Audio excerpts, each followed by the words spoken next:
morning, everyone. Welcome to day 2 of Everflow Connect. It's great to see so many faces so bright and early in the morning. I'm very, very proud of all of you for making it here. So to kick off day 2, I am honored to welcome Patrick to the stage. Patrick, there's probably no person in the world right now who is more of an expert on subscriptions and building a community and building content that drives an entire business. So I'm excited to welcome to the stage. Patrick, please come up.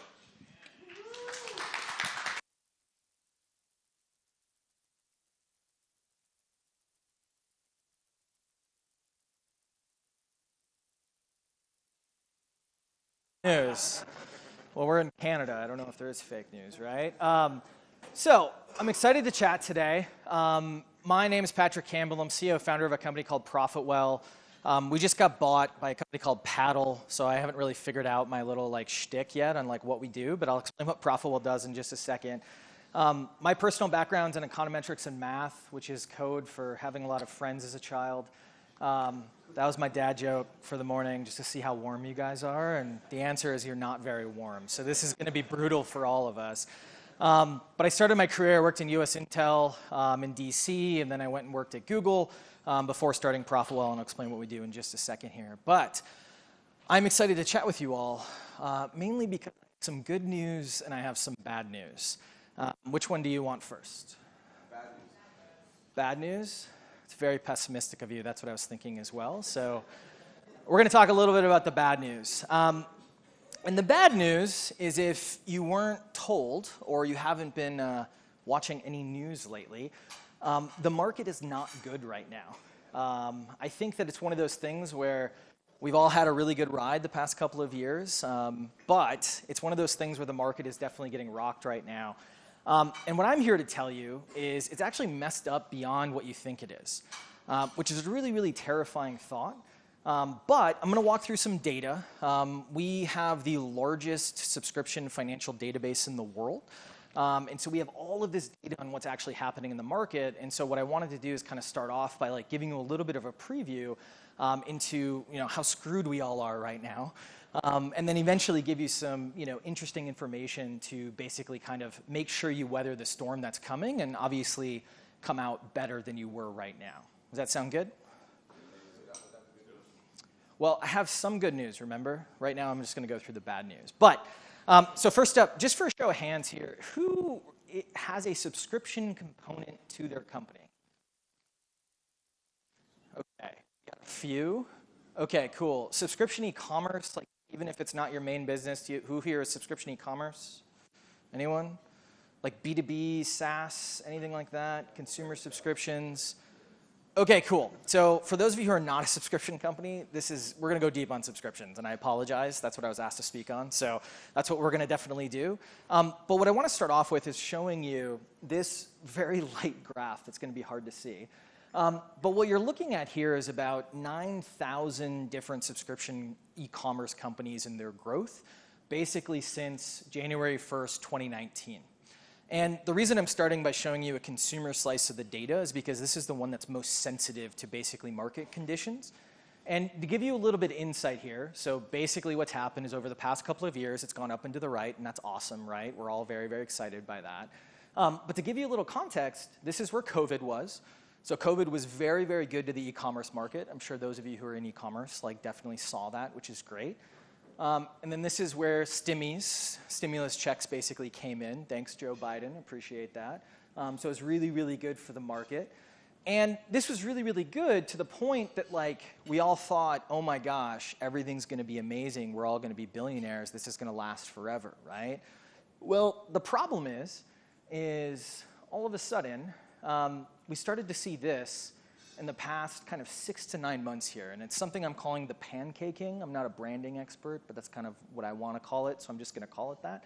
But we started seeing this little pancaking effect, and really what's happening is because we don't have all of the stimulus being injected into the market, it's affecting consumer markets, and when we look at kind of consumer products that are not necessarily e-commerce, but still consumer subscriptions, we're seeing a very, very similar trend. Now, some of you in the room are not consumer, right? Some of you are B2B. And so you might be thinking, oh my gosh, I don't deal with this. like, I'm fine, everything's going to be fine, I'm just going to throw more salespeople at it, right? Well, unfortunately, you still have a problem. And the problem you have is a little bit different, because this is what your graph looks like, and as you'll notice, this is why so many people love being in B2B and in software, is because since 2019, we're just marching up and to the right, right?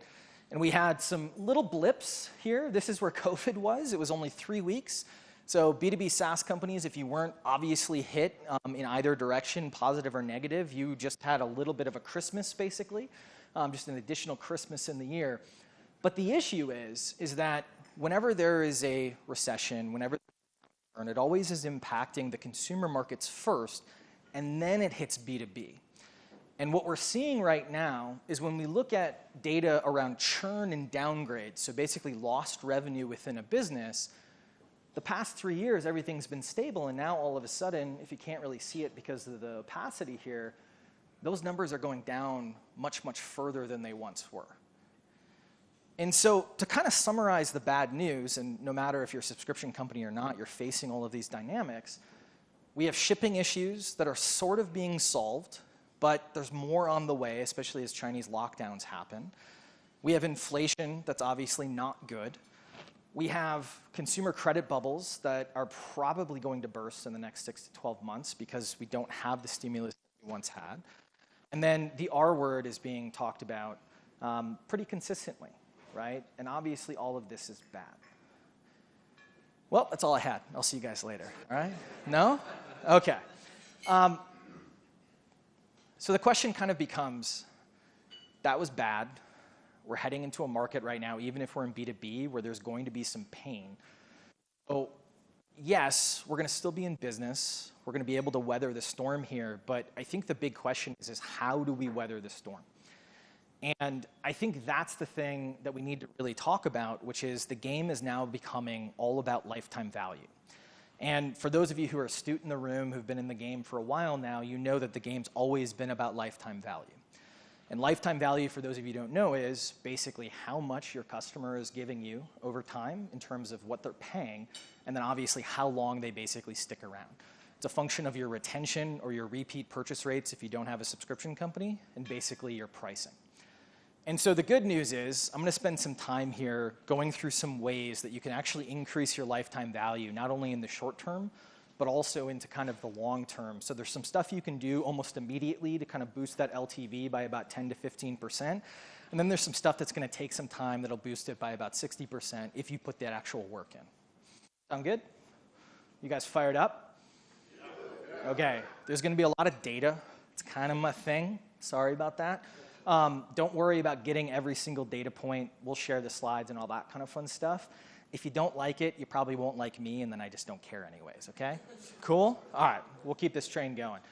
All right, so I kind of already explained my personal background, like where the hell does all this data come from? And so run a company called ProfitWell. We build revenue and retention automation products. It's basically some marketing speak for we plug into your billing system if you're a subscription company, Recharge, Stripe, Zoro, whatever you're using, and we basically give you free access to all of your financial metrics. So right now we have about 20% of the entire market using that. Everything from Dr. Squatch, ButcherBox, all the way to like B2B brands that I can't think of right now for some reason. But we have over 30,000 different subscription companies using that product for free. We give them all of their financial data, and that's what we're able to kind of aggregate and study. And then the way that we make money is we use all of that data, we study it, and then we build products that automatically reduce your subscription cancellations or automatically optimize your pricing. Not giving you a good sales pitch here at all. It's not my intention. Just wanted to give you a little bit of perspective. When you see this actual data, it's not me like making something up or sending a survey. It's like the actual market data of what the hell's going on. So let's begin. Let's first talk a little bit about retention. And the reason I want to kind of start by talking about retention here is because I think a lot of us have like a very large misconception when it comes to understanding retention.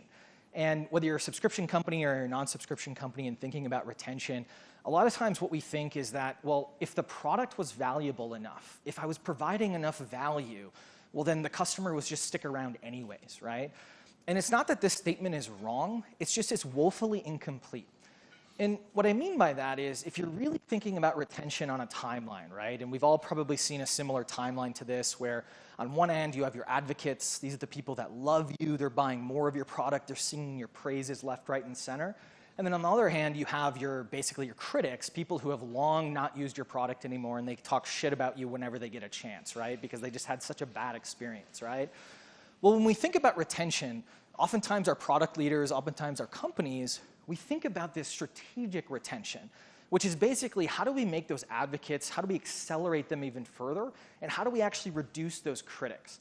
And what's really interesting about strategic retention is this is why you need a good, essentially a product team if you're in a B2B SaaS environment, or a really, really good growth team that's focusing on making sure you're going after the right customer with the right type of product. But what we miss by having really good product teams is that those are all those death by 1,000 paper cuts that are going to take a ton of time, a ton of effort to basically figure out. And on the other hand, you have all this stuff in the middle that we like to call tactical retention, which are all the little nudges that you're able to basically put within your flows towards the customer and kind of convince them when they're about to cancel, hey, maybe you should stick around, or stick to getting someone who is already canceled, having them come back to the actual. And when we look at the actual data and we break these two things out, what we typically find, and it depends on the type of business you're in, is that strategic retention is about 60 to 75% of the problem, which is definitely a huge, huge portion of the problem that you need to face. And that's why you need a really, really good team. But this part that most of us don't focus on is typically about a quarter to about 40% of the problem. And if you're in a consumer business, it's typically a lot more than that 25%. It's closer to that 40% of all these mechanical things that we can do, things that we can implement almost immediately to basically take care of retention. And so we're going to focus a little bit on both of these things throughout the rest of the presentation. And the tactical things are things you can kind of implement very quickly. The strategic pieces are things that take a little bit of time. So first off, how do we actually boost retention? Well, we first have to define retention. And I'm not going to go through the definitions of how to calculate churn, how to calculate net revenue retention. There's certainly articles that have been written. We can send those to you. But retention has three pieces. And the first thing that I recommend to any company that's looking at their retention, and I would argue even if you're not a subscription company, it's what you should look at, is defining these three pieces from a numbers perspective. First one, active cancellations.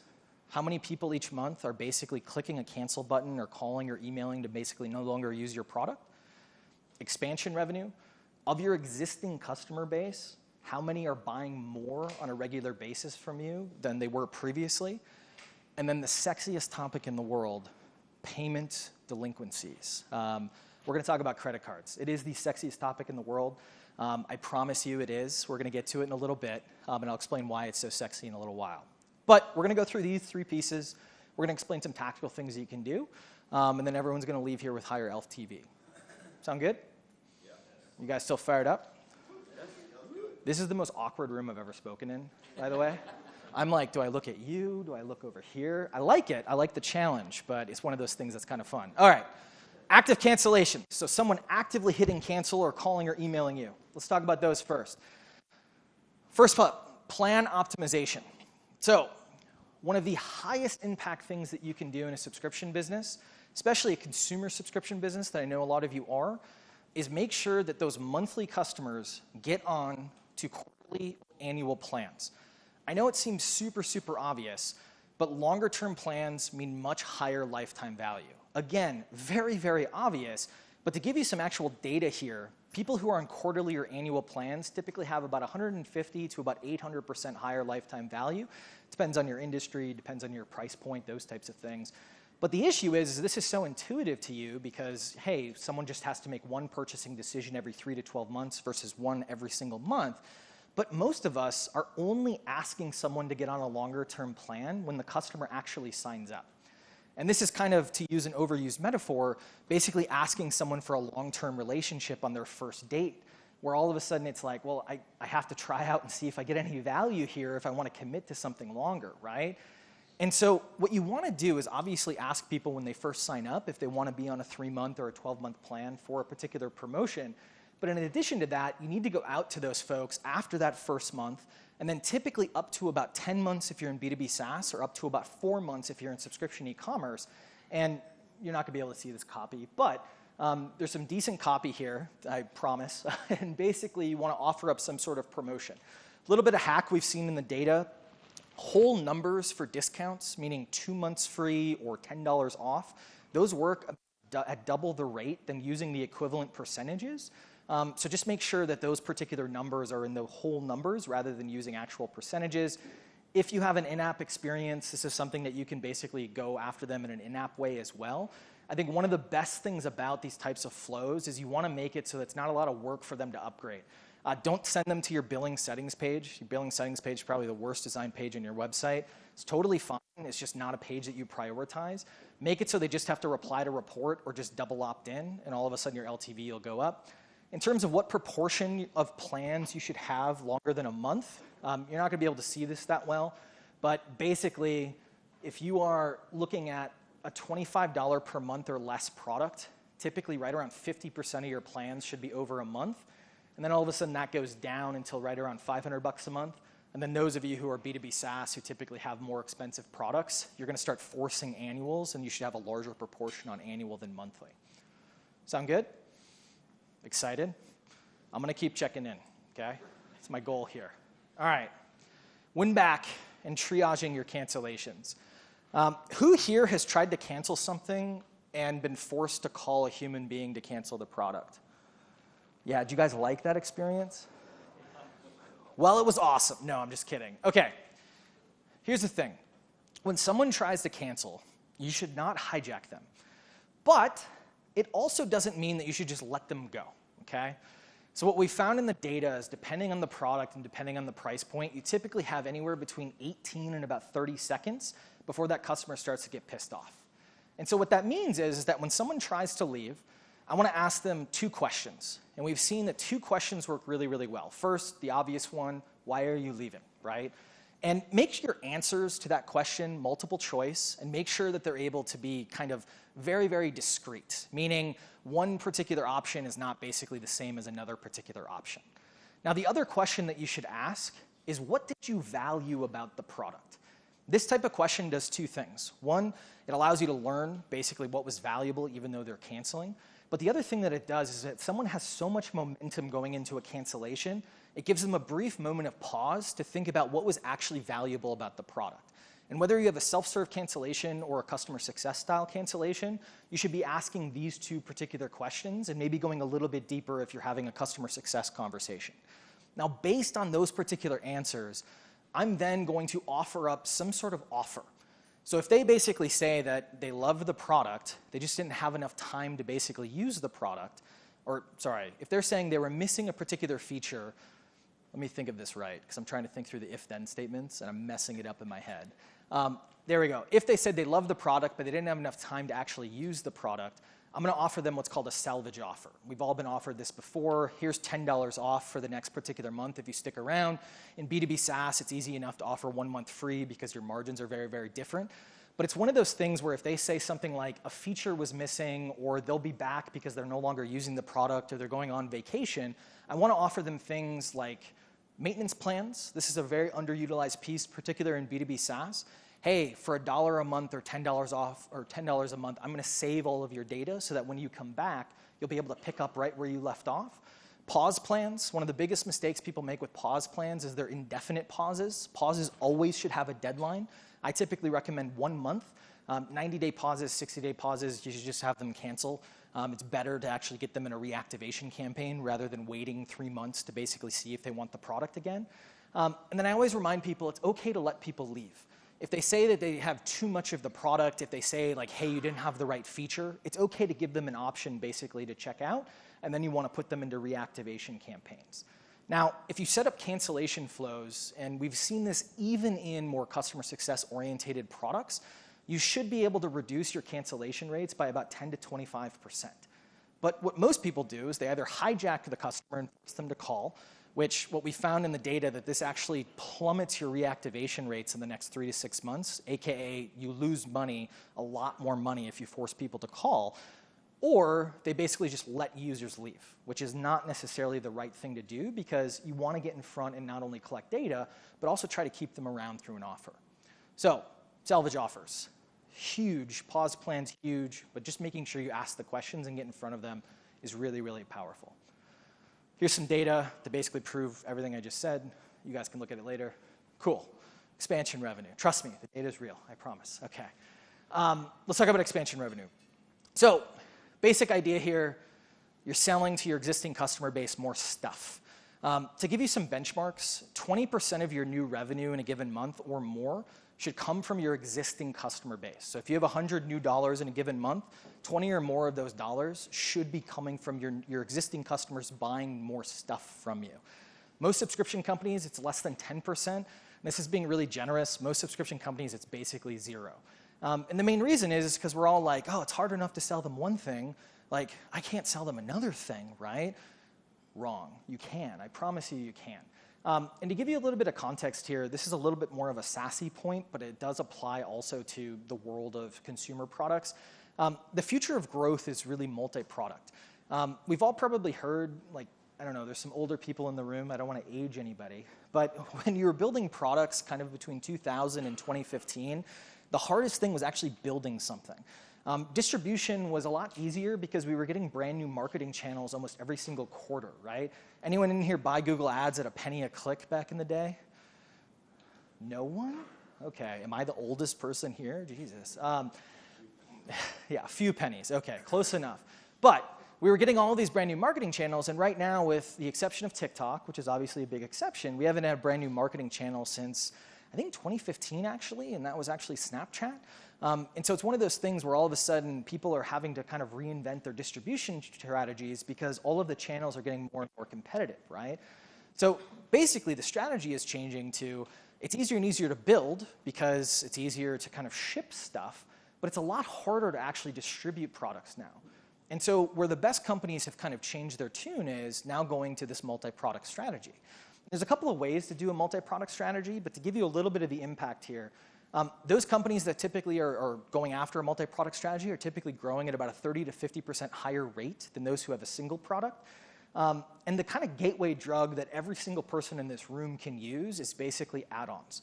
So it's hard to get like one product to be good and then have an entire product line also be good.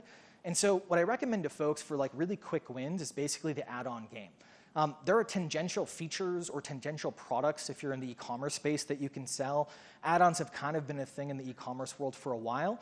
But in the world of subscriptions, just to give you some context, those customers that have at least one add-on, they typically have about 20 to 50% higher lifetime value. And it's not only because they're paying, but they typically stick around on their subscription a lot longer, mainly because they're more ingrained with your particular product. And so the thing to kind of think about is this helps you kind of with a quick win, but there's also ways to actually bake expansion revenue into how you make money. And this is known as the value metric. So this is not applicable to any consumer products here, so apologies to probably half the room. But for the B2B SaaS folks, or the B2B folks that are out there, you need to change up your pricing model to basically have some sort of incremental gain as usage or as the consumption of whatever the value of your product goes up. So what you're looking at on the left here, this is a company called Intercom. Probably all have heard of Intercom before. Chat bubbles on the lower right-hand side of most websites. They basically price based on the number of users that go into your live chat on any given month. So if you have 1,000 people use your live chat, the price is A. 2,000 people, the price is A plus B. One of their competitors, Drift, basically charges you based on the number of sales or marketing people or support people that use the particular product. So companies that are both successful but very, very different value metrics. Now, why is this powerful rather than just selling based on features? Well, you basically bake growth into how you make money. Growth is much, much higher. You're looking at about double the growth rate, the green lines, for those companies using value metrics versus those that are just using feature differentiation. And the main reason for this is that all of a sudden your cancellations are much lower. So who here has bought a product and felt like, I'm paying for 100% of it, but I only need 20% of the features? Anyone buy that before? Yeah, we've all bought Salesforce if we're in a sales game, right? Those products that you're just like, what the hell am I paying for, right? Well, that type of pricing doesn't work anymore. It works for Salesforce because of Salesforce, but like newer companies, it's not working anymore, mainly because people are like, I only want to pay for what I'm actually using, right? So if I'm only paying for 10 seats and I'm getting everything I need, all of a sudden my cancellation rate's actually going to be lower, and you got can't see this just given the light, but basically what you're seeing is that cancellation rates are about half for those folks who are using a value metric, because it's like, well, I'm only paying for what I'm getting, so why would I cancel, right? But more importantly, expansion is really, really good, because instead of me having to sell you a brand new product and say, hey, you should bump up to this next tier, it's got all these really cool features, and basically getting into another sales conversation, instead I just say, hey, congratulations, you're using 10 more videos? You guys must be growing. I'm just going to bump you up to the 10 video plan and let me know if you have any problems, right? And this is why expansion revenue is about double for those using value metrics, because it's baked directly into how you make money. Now, in the consumer world, the best analog is probably like Weight Watchers. Like Weight Watchers charges you by the pound, right? If you've never been fat, you didn't know that, but for the rest of us, anyways. But it's one of those things that there are different ways you can do this in the consumer space. It does get harder and harder because you're going after a large, large market rather than something that can be a little bit more sold like a B2B SaaS product. All right, you guys ready? You guys ready for this one? All right, the sexiest topic in the world, payment failures. I've learned more about credit cards in my career than I've ever wanted to in my life. I am a fantastic party guest because of that knowledge. But why do I think payment failures are such a sexy topic? It really comes down to, if you're a subscription company, this is the largest single bucket of lost customers inside your business. It's the largest single one. If you tallied up every single reason your customers are leaving, this bucket is typically about 20 to 40% of those lost customers. Doesn't matter if you're a consumer, doesn't matter if you're B2B, doesn't matter what it is, this is the largest single bucket of lost customers. And what's really interesting is the reason that this is so problematic is terrible at recovering these folks. If 100 people's credit card fails in a given month, right now you're only recovering about 30 out of those 100. With the best companies in the space, recovering about 60 to 80 of them. So if you're a subscription company, and you get most of your payments through credit cards rather than invoices. Invoicing, it's kind of applicable, but it's a much, much smaller percentage. But if you're a credit card-based business, you could pretty much double your recovery rate. And what's so sexy about it is it's all mechanical. There's no like, oh my God, I got to figure out the features, and I got to figure out who the value is and the channel and all this other stuff. It's you have to send emails and SMS messages. That's basically the name of the game here. And it's a game of inches or centimeters, because we're in the Queensland up here, basically. But no Queen jokes, no Canadian Imperial jokes, nothing? Okay, fine, I'm going to keep going. It's a game of inches. And we're going to go through a couple of tactical pieces here. So first up, before the credit card actually fails, you're able to basically track expirations. And if you're in the B2B SaaS space, and also if you're in the e-commerce space, do not use email before the point of failure. So you're thinking, hey, this is a great idea. The card's about to expire. Let me send them a few emails, right? And I'm going, no, you're going to increase your churn by about 20%, which is really, really scary. And the reason for that is because most of you are not going to spend the time to figure out exactly when to send the email, how many times to send the email. Oh, it's an Amex card. I'm not going to send the email because Amex is probably going to auto-update it. All of those types of things. So the easiest thing you can do is just not send the emails. And if you're in the subscription e-commerce space, when you have to send a particular email, make sure that the email that you're sending that's like, hey, you're about to get this awesome, valuable product, is the one that you replace with, hey, I want to send you this awesome, valuable product, but unfortunately, your credit card's about to expire. We needed updated payment information. Now, if you're going to go through all the research and go through all the data, you can send emails, but the easiest thing for you to do is just not send those emails anymore. After the point of failure, making sure your tactical retries are on. So go into your billing system. Doesn't really matter which one you're using. I mean, it does matter, but it doesn't matter. They all have this particular functionality. Sometimes the default is that these are turned on, basically that your billing system will retry the credit cards. But sometimes an engineer or a billing person will go in and be testing something and accidentally turn these off. And if you're not going to go through the data, just make sure that their smart retries or their tactical retries are turned on.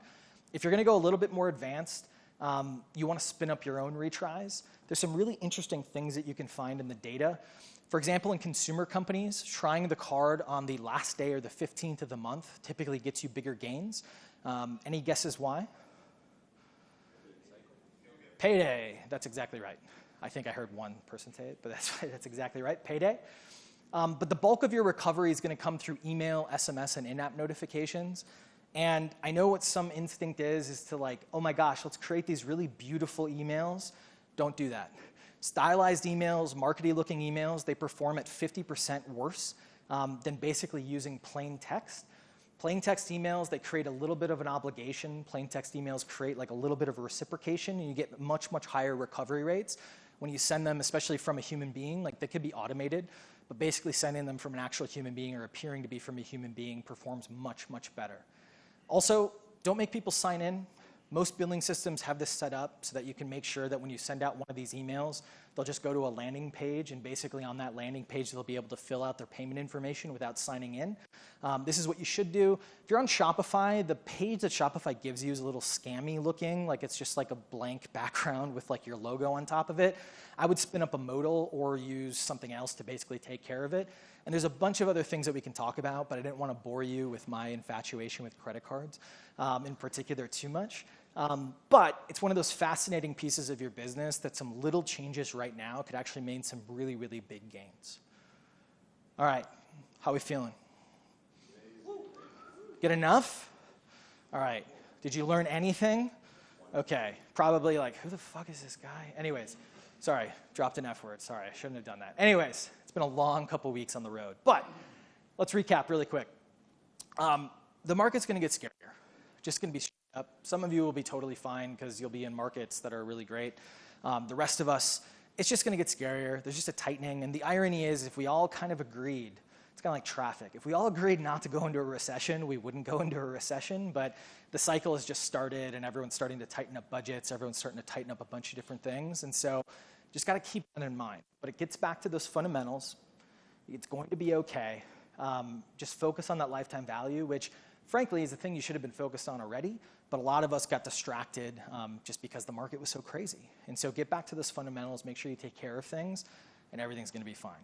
If you want more data, you want information, anything like that, I'm just patrick@ProfitWell.com. I have no idea if we have time for questions. How are we doing? Great. So we have some time for questions. But appreciate it. I'll be sticking around for hopefully the rest of the day. And yeah, thanks, everybody.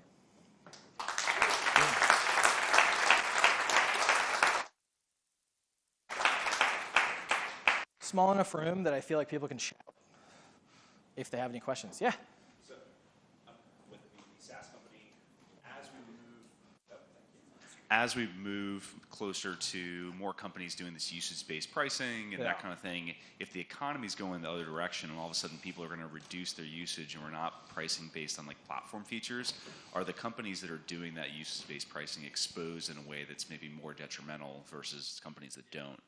It's a great question. So usage-based pricing, whenever we've had data in 2008, we have some data that's back from like 2001 just because we suck up all the data from our users.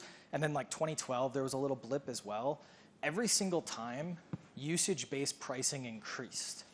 And I think what happens is that this whole like I need predictability like notion in the enterprise or like the mid-market, like, oh, I'm a finance team that needs predictability, that kind of goes out the window when you're trying to save money. And so all of a sudden it's like, no, I want to pay for exactly like what I'm getting. So I think the end result is like selling 4,000 seats to a company that only needs 1,000 right now, but is assuming it's going to grow into the 4,000 over the next year or two. That's going to go down. But I think when you're looking at like self-serve or kind of like inside sales orientated SaaS, all of those will probably kind of increase. To give you a benchmark as well, started ProfitWell in 2012. Only about 7% of SaaS companies were using some sort of value metric, like usage-based pricing, even seats. Like there was only 7% using like seats. Everything was like, you get 3 features on this tier, you get 6 features on that tier. Last year, it was about 57%. So it's just going to increase more and more. Yeah, it's a great question. Cool. Yeah. Yeah, also B2B SaaS, and a similar question here, but usage from a transaction standpoint versus seat. Do you have any data or indication of that? Totally. So seat-based pricing, I kind of hate. And the reason is because basically when like SaaS came to be, we were selling like perpetual or on-premise type licenses, right? And even if they were recurring, we were like, well, what's like the like analog for a license, right? And it was like, oh, a seat, right?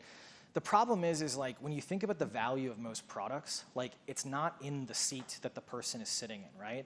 Now, you will have markets where it's just so entrenched, like a CRM, right? It's just so entrenched, but if you actually think about most products, like the kind of contextual value that they're getting is more around like the number of contacts, the number of this, the number of that, right? And so the process to figuring out your value metric is typically, what is the perfect measure of value of your product? It doesn't matter if you can measure it. Just think of that first.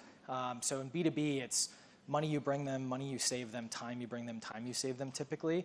And then there's like a whole world of like fear, like compliance and things like that. If you can measure it and your customer agrees to the measurement, that's your value metric. So our retain product, we can measure how much money we save you. Our customer will agree to that gain, and then we charge based on that. Only about 10% of companies can do that. For everyone else, then, you want to take one step from there and figure out what are the 5 to 10 proxies for that particular number. So if you're talking about like HubSpot marketing automation, right? It's the money they bring you. Well, I wrote the blog post, so like I don't know how much money they brought me versus how much money like I earned in this transaction. So they can't use a perfect value metric. Proxies are number of users, number of contacts, number of page visits, et cetera. Then go talk to your customers a little bit. And figure out like what's the preferred pricing. Normally in marketing now it's contacts, even though like people kind of hate it. And then look at your actual data and just make sure that it correlates with someone who wants to pay more. So one of the biggest mistakes people will see is with user-based pricing. It's like if I can have a product where I only have one user and I get all the value because we're sharing logins, like you shouldn't be using per user pricing. Most people respond with, well, let's track their IP and kick them out. And it's like, that's the wrong decision because there's something else going on here. Sometimes your hands are tied, though, but hopefully that was more than you bargained for, my answer there. But yeah, hopefully that was helpful. How you doing? So we deal with a lot of the subprime market, okay? Nice. Which means Good luck. prepaid credit cards, Yeah, okay? yeah. So, you know, we're not the best at getting a credit card submit, right? Yeah. But for example, we had DirecTV as a client. Yep. And the biggest problem, they loved our traffic. The biggest problem was when they went to renew, it was all prepaid cards. Yeah. What can you do out there? You know, we try to let the advertiser know, right? Yep. That there's a lot of prepaid cards. And that's been a big client of mine, a Green Dot, the Walmart Money card. What can you do for the system to alert it that it's a prepaid card? Yeah. And do whatever you can do. Yeah. So there's good news and bad news, like everything. What you could do is you could just say, because you can recognize a prepaid card. You can recognize like a prepaid debit card in the actual checkout flow, and you can say like, no, we don't accept prepaid cards. Problem is, and we see this with some of our customers, is like there goes 90% of your customers, like particularly if you serve like the underbanked, which are, typically folks who don't have a ton of money, they don't have like traditional bank accounts as much, and they're using a lot of prepaid. And so the secret is to accept prepaid, recognize it on the back end, and just do really, really well at all of the things I said at the end about credit cards. It all applies to debit cards as well. Like you need to be very good at that. We have a couple media companies that the demographic of their audience tends to be the underbanked. And so it's one of those things where we see this all the time. And they've experimented with like killing prepaid debits and it's just destroyed their business. It's one of those things where you just have to be good at recovering things. And then your salvage offers, like normally when you're trying to go get a credit card update, you normally are trying to like not give a promotion because normally the product's valuable enough. And there's 130 reasons why a credit card fails. I'm going to go through no, I'm just kidding. I'm not going to go through any of them. But most of them have nothing to do with your customer. Most of them have nothing to do with them, even in an underbanked situation or prepaid debit. So the recommendation I would give you is just be really, really good at recovery. And what you can do is like for someone you recognize a prepaid debit, normally we'd offer like a promotion in that particular email. Like, hey, if you get new payment information updated, we'll give you $10 off or $5 off or $1 off, whatever it ends up being. And you'll normally see big recovery because the people who have regular credit cards will just come back. Prepaid debit, there's also a promotion. And then if they don't come back, so one of our customers, I mentioned the media customers, they notice that people come back with release of new seasons of certain shows. So there is an episodic nature to a prepaid debit type customer, even in B2B for like construction products and those types of things. Then what I'm trying to say is you want to make sure your reactivation campaigns are also really, really good. That's something I didn't talk about. Like, folks in e-commerce, like, of course you email your customers who are no longer paying you or haven't paid you in 3 months for something. B2B, for some reason, we just like stop selling to them. We're like, they're gone, they're not gonna ever come back. And it's like, if you do reactivation campaigns at least every other month, you'll get a lot of those folks back. So hopefully it's helpful. Yeah. What else we got? Nice. I like your bow tie. Is that wood? It totally is. That's awesome. Yeah. That's cool. Question for more the D2C CPG type world. When they have a subscribe and save, is generally most stores will have a subscribe and save option. Are there any general benchmarks that you would recommend to strive for to convert one-time buyers into subscribe and savers, and then any general tactics to share? I have a lot of data on subscribe and save. If you just want to email me, I can do that. Yeah, we've published a ton of it. Historically, subscribe and save are some of the best and worst customers. And what I mean by that is normally, like, once they're on, they don't stay as well as like a B2B SaaS product, but they stay much better than like a traditional box of the month type customer. But it's harder to convert, and then it's all about like the amount typically of like what you give them, right? If you give them too much toilet paper, they're gonna like churn, and once they churn, all of a sudden it's like a huge issue. And so the inventory and what you send in the package is normally like the most important piece. But yeah, I could send data. Cool. Yeah. Awesome. Thanks. Thanks, man. What other questions? Anything? I can also talk about credit cards more. Like, I'm totally down to do it. Yeah. So in regards to with affiliates as in the subscription model, because I've been talking about a lot of the headwinds that we're coming into with the recession, possible inflation, all of that. Yeah. How do subscription rates look with affiliates compared to, say, generated sales from the company itself? Yeah. What do those look like, and how do those look like based on certain channels? Do you see them dropping? Do you see the churn rates higher in those, or do you see the churn rates less? Yeah. So churn rates for companies using affiliate channels? Say if they're using an affiliate channel, what do you see the churn rates with that pipeline versus say the pipeline without affiliates? Short term, bad, long term, good. And what I mean by that is short term, everyone is like, at least in the next couple of months, like the first wave did it, the next wave's doing it now, and then the last wave of companies will do it like in a month or two. Just looking at everything on their balance sheet and basically being like, oh, that didn't work, that doesn't work, that doesn't work. And so I think like right now, you'll get, if you're an affiliate or a channel, you'll get hit up on rates. You'll get beat up on like, oh, we're just not going to do this as much anymore. And I think long term it actually works out, because all of a sudden people kind of like realize in 6 months like, oh, this is actually one of the best channels for me, right? So it just depends on like your relationship and like what the margins are for that particular business. If you're in a low, like if you're doing anything with B2B SaaS companies, like it'll be fine, right? Anything with like D2C, it's like the funding's drying up, it's getting weird out there, all that kind of stuff. So it'll be hit first. What we saw in 2012-ish with some affiliates, it's been 10 years, right? So it's like very different market. But one thing that they did, and there was a little bit of blip there, is they used to cut the rate, but they extended the take period, if that makes sense. So if they were charging 30% for the first 6 months, they said, great, we'll charge you only 20%, but I want the first 12 months, right? It just depends on the products, because this was back when like it was mostly like SaaS or SMB products and consumer products. It wasn't as much like e-commerce products where the lifetime value might only be 6 months, right? So it's something to kind of take away and think about. But I would use it as like a cancellation issue. Like if someone's trying to cancel the relationship or reduce the relationship, offer them that. I wouldn't be proactive about that, if that makes sense.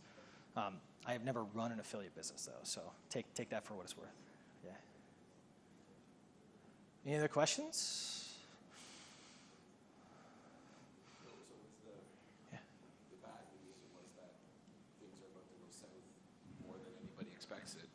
But the good news is, if you follow your data, everybody will be okay. Yeah, I think is that the it's summary? like classic recessionary stuff, right? I think that like whenever there's a downturn, like the people who it's the tide is going out. There's all these metaphors for it. All of a sudden, like the 20% that like shouldn't have really been in business or weren't doing well the past 2 years, or were doing really well but like probably shouldn't have been the past couple of years, they'll get washed out. The 20% who are already really freaking good and all of a sudden like they're moving really, really quickly, they're gonna do really, really well. And then the rest of us in the middle are like, just have to get back to the basics and back to the fundamentals. Like normally when there's like hype cycles, everything's focused on acquisition, sales and marketing, right? Like the median amount for like a generic subscription company, it's a little bit higher for e-commerce, it's lower for B2B SaaS, that goes to sales and marketing is about 60% of budget. So that's like salespeople, ad spend, et cetera. Like all of a sudden what's gonna happen is that's gonna drop a little bit and then it's gonna come roaring back basically. And we've just kind of seen this over and over again in the data at least. And so I think that's the thing to kind of latch on to. Now, if you don't focus on the fundamentals, like you don't like figure out your retention right now, you don't figure out your pricing, you don't figure out even like, ROAS, even though it's like impossible right now, just given everything that's going on, like this is gonna hurt a lot. Especially in your business. If you're funded, it's going to be real hard the next 18 months. If you're not funded, it's just going to be something you got to wait out. But that's why I talk about the fundamentals, because like it always comes back to those. I'm back. What's up? One more question. Yeah. Shifting gears. Yeah. To like B2B SaaS, which you talked about quite a bit, which is great. When it comes, you mentioned like the shifting in the market from value metrics to feature differentiation. Subscription options? Opposite, What about like freemium models? Do you see similar trends with freemium? Are businesses shying away from that? So I wrote stuff against freemium and then became one of the biggest zealots on freemium. Here's the really funny thing. So remember when I was talking about how like the markets are getting denser and denser? We haven't had a brand new marketing channel since 2015 with the exception of TikTok. What that means is that it's harder and harder to get that email address. It's harder and harder to get like that email nurtured, right? And so one of the best ways to nurture that particular email is typically through a freemium product.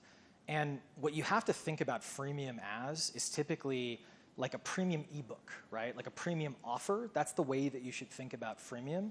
And even in like the D2C space where you don't want to give product just straight up away for free, that's where community typically and like memberships, like even if they're free, like typically come into play because you essentially own the ability to nurture that lead over time. And so we ran like a pretty healthy freemium product. And one of the biggest mistakes is looking at 30-day conversion. You want to look at cohorts, right? So most of our revenue would come in 6 to 12 months from when they became a freemium user. And so, yeah, I think that people are going to be scared to do freemium right now because of the market and it's because it costs money. But you'll see some of the bigger dogs. Like this is what HubSpot started doing in like when COVID hit. They made free freer and they really went into community growth, which is all kind of free if that makes sense. And they just doubled down because one thing I didn't really talk about that I think is a really important point is like whoever holds on to the most users or customers at the end of this is going to win. And that's what HubSpot did. They were like, I can get your money in 12 months. I don't need your money right now. Not all of us can afford to do that, but that's the way I kind of think about it, I would argue, in the next 12 to 18 months. Okay, cool. Yeah. Thanks. Awesome. Anything else? Going once? Twice? All right, thanks, everybody. We'll see you.